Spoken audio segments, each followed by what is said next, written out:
All right, here we go. Just testing to see how well we do here. We're recording a bit of gameplay and we're going for a swim. Look, it's a beautiful night. Beautiful night for a swim. Remember, here be spoilers. And if you haven't read the books, Lord of the Rings, you haven't watched the movies, go and read them before you watch this. Because I'm probably going to spoil something. Even though I'm just generally nattering the whole time. So here we are swimming down the Great River. We have a long way to go still. But hopefully we're going to find out whether we can get that distance tonight or not. And this is just a something of a test of our systems. Look at that lovely night sky. Well, it is evening, so it's going to be nighttime the whole way along here. But there's not actually a lot to see because, as you can see, it's all gorges and cliffs either side of us. So what should we talk about? Let's talk about point of view. Point of view in Lord of the Rings. A lot of people, and I've heard this said a lot of times from people who've studied the novels themselves, a lot of people say that the Lord of the Rings are written from a God perspective. Now, a God perspective in novel writing is where the author essentially can drop into anybody's mind and have their thoughts and expose their thoughts to the reader. Of course, the trouble with God perspective is that you have to try and keep everybody clear. You've got to keep the reader clear about whose mind you're in at any one time. And that becomes, that can often be a little bit of a difficulty. So, the God perspective is one where an author has to be very, very careful about keeping the reader clear about whose thoughts are being portrayed at any one time. Now, you would think, really, that Lord of the Rings as a novel is written from the God perspective because it drops into the minds of quite a lot of characters, but it's actually a little bit more restricted than that. I'm seeing some rapids coming here. This is not good. We might be in trouble. It's a little bit more restricted than that, and the reason it's more restricted than that is because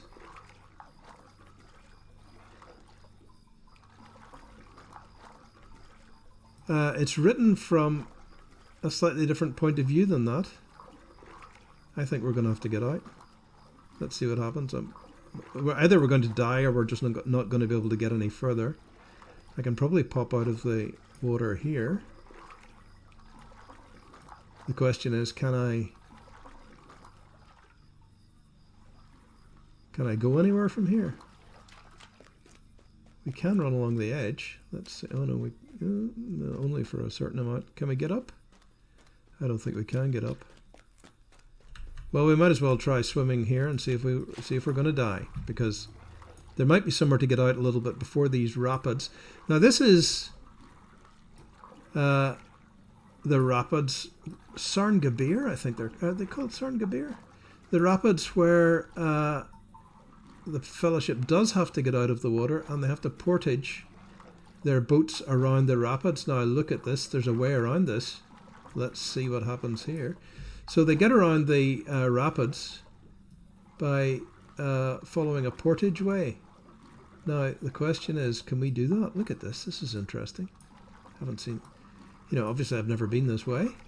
And there is a way of getting out of the water. And in order to continue our journey, we will have to portage the boats. Now I have a feeling this is exactly... So this is the spot where the Fellowship would have come out of the water. There's no way up there, so we're just going to have to go around and see. Let's see if we can get back in the water after the rapids. So we're on land. Here's the portage way. And the boats were carried down here. Let's hope these guys aren't too powerful for me. And we go around, and there's a beast of some kind. And can we get back into the water? Let's have a look up here and see what the rapids look like.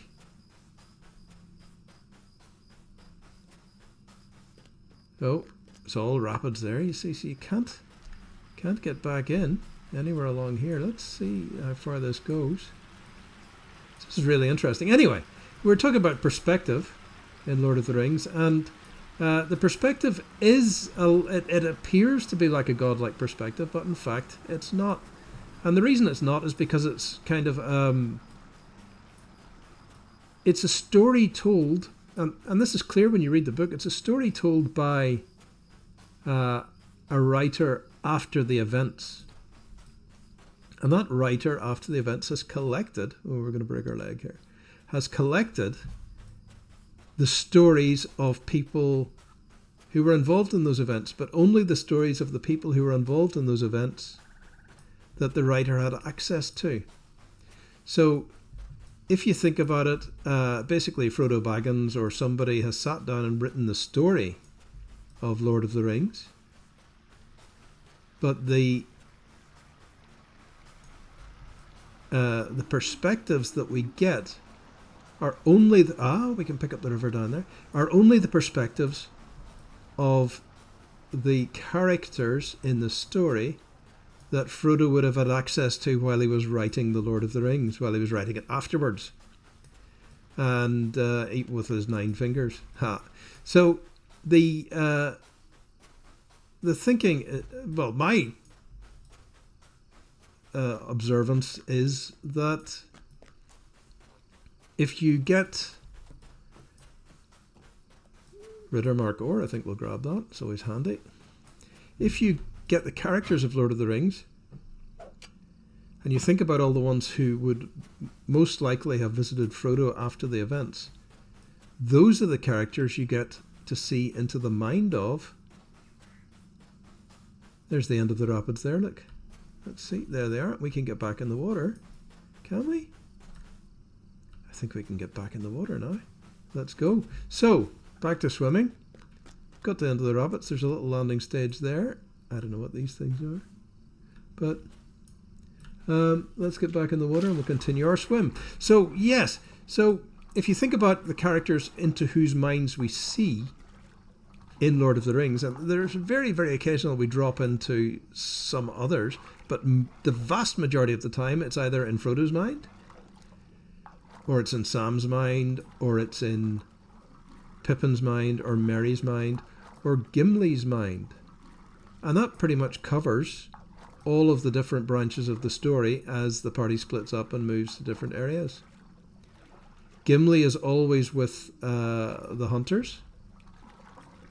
Sam and Frodo are split up only for a very small period of time.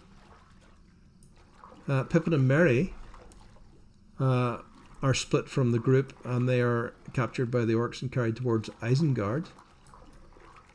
Looking to see if I can see the Argonath here. It's a pity we're going to be doing this in the dark. Pippin and Merry are carried away, and then they're split up to follow the 2 threads of the story, one with Gandalf, one with Theoden, and then, oh god,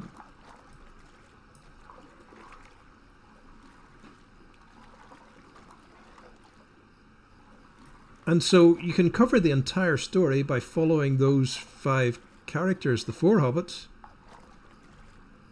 and Gimli, and that's pretty much what we're thinking. Look at this. There's the Argonath. I'm just going to turn off this.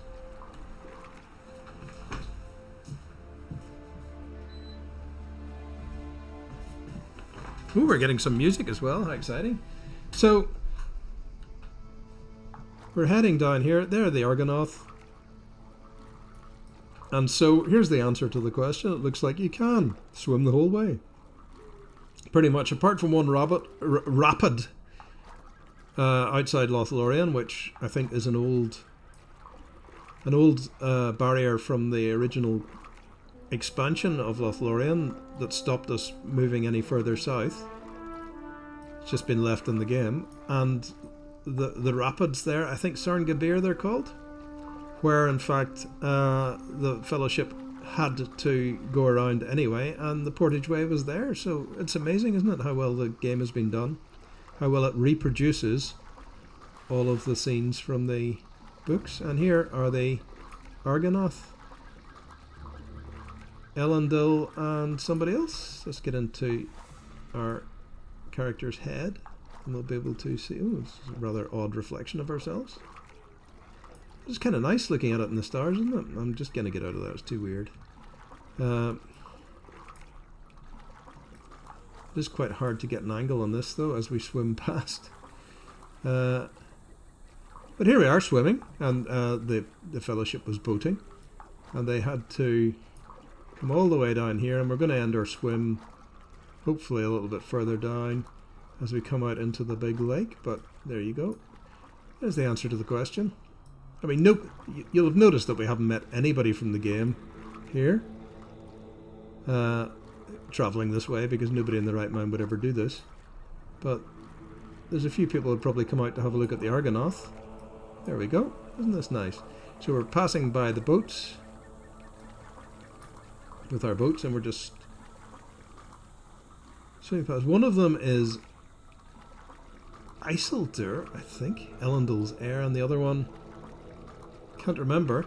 But I always thought it was kind of odd that Isildur got is so well remembered, because basically all he did was he started his reign when Elendil was killed by Sauron,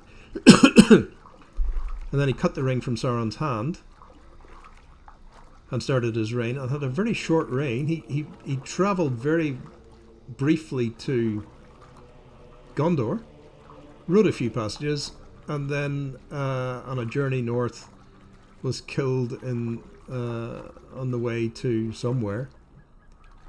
Didn't have a very long reign, and yet here's a big statue of the guy. I don't know, it's kind of odd. But the whole business is that Aragorn, of course, is Isildur's heir, and the heir of Elendil. Here we got some grand music as we go past the... They're amazing, aren't they?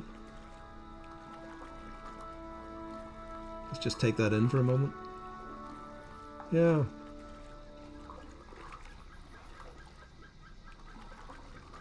The Argonath. Beautiful. And amazingly huge, of course. Done very well in Peter Jackson's movies too, I have to say. I've got the little statues that you got with the gift set of the DVDs when the DVDs came out. In the days when people bought DVDs. Does anybody even have anything to play a DVD on anymore, apart from maybe an old drive on a computer? But anyway, here we go. There's the Argonath coming here. So see, ooh, we can look straight up as we go past, with some grand music as we go. How exciting. Right, so we've still got a bit of swimming to do.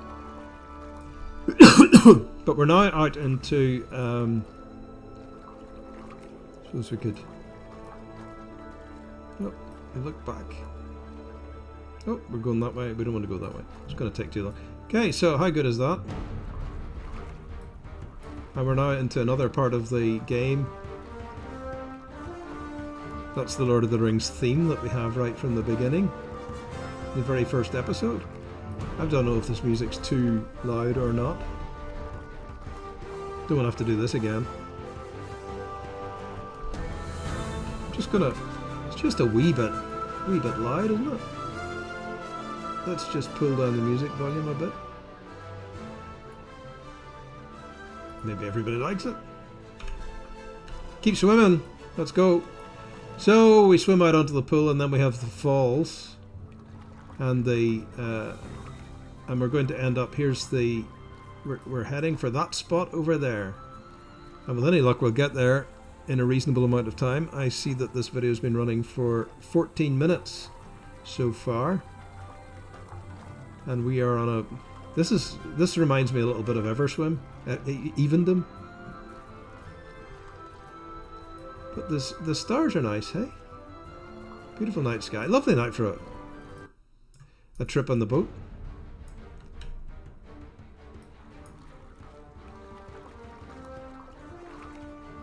And the falls are just beyond these rocks here.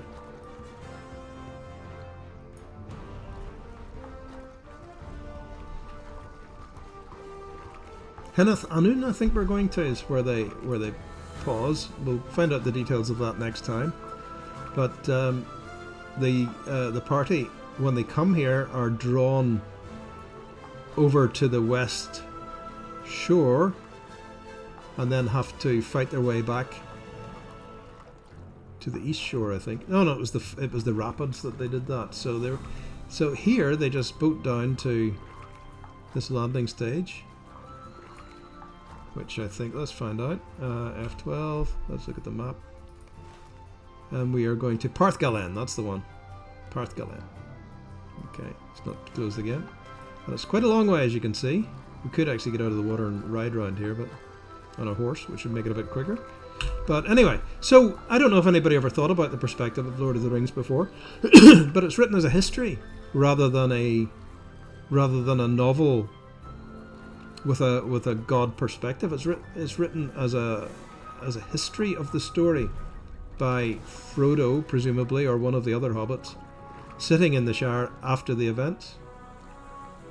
And in many ways, The Hobbit is written the same way. Of course, The Hobbit only looks at everything from Bilbo's perspective, because Bilbo writes it, essentially.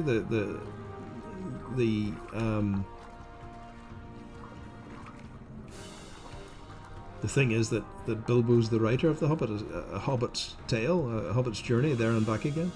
So, and the same style is used in Lord of the Rings, except because the party split up, because the Fellowship split up, there had to be a character in each group that would have somehow come back to visit the Hobbits afterwards when they were doing all the writing up.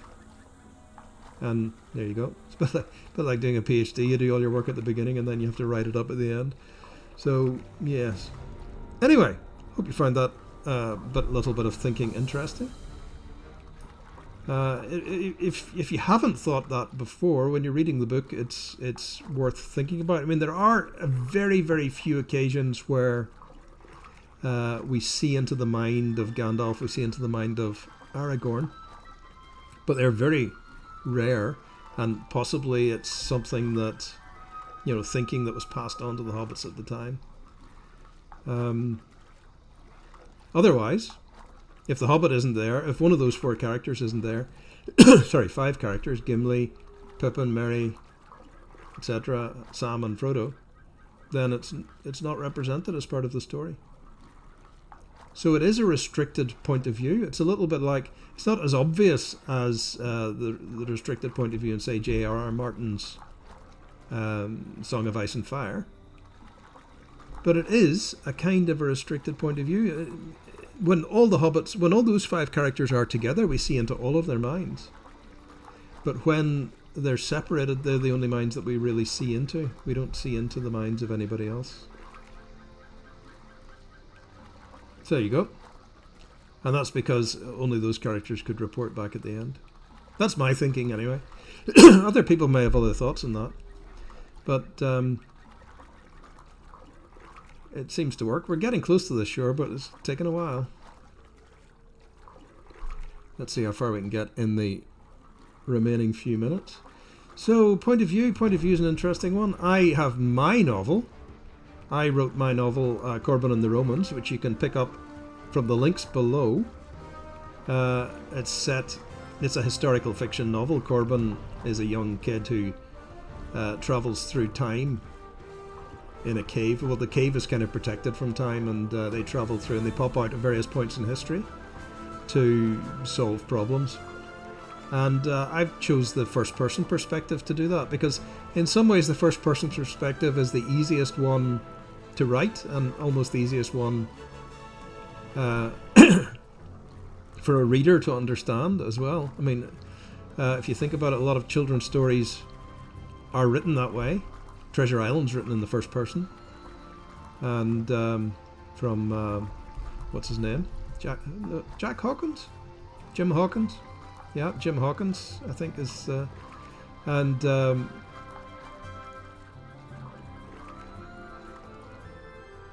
so some of that young adult fiction, some of that young adult fiction is written in the first person. I chose that for the Corbin and the Romans, but now I'm beginning to think I may have to, mess that up, because I would have to get the stories from other characters if we all split up the group, and I had to split up the group in the first novel anyway, because Zabina went off and did something on her own.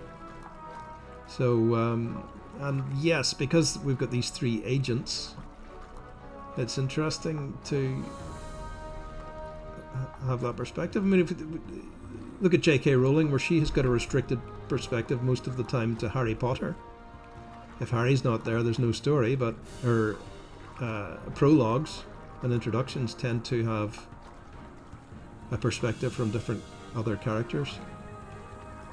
So you choose your perspective, and then you mess with it at your peril. People are kind of used to what you're writing, and if you change it, you can really confuse people. But if I change the perspective of my story, then it's going to be hard. Anyway, you can buy my novel if you want to find out. It's $1.99 from Kindle, so that's hugely easy to do, right? Just go and buy that if you enjoy my videos. See if you enjoy my novel. £1.99 is not going to kill anybody, is it? And here's the camp where the Fellowship finished their boating journey, and we will have a look around here, and we'll set Frodo off towards the east in our next video. That was amazing. We were able to swim all the way here, pretty much, barring a couple of little spots, one that was part of the story and one that's obviously part of the original game design. You know, they've just left it in, but you can hop around that fairly, and it's not very much. So there you go, answered the question. You can do it. We found out. Thanks for listening. If you've followed this all the way, well done. I'll see you next time.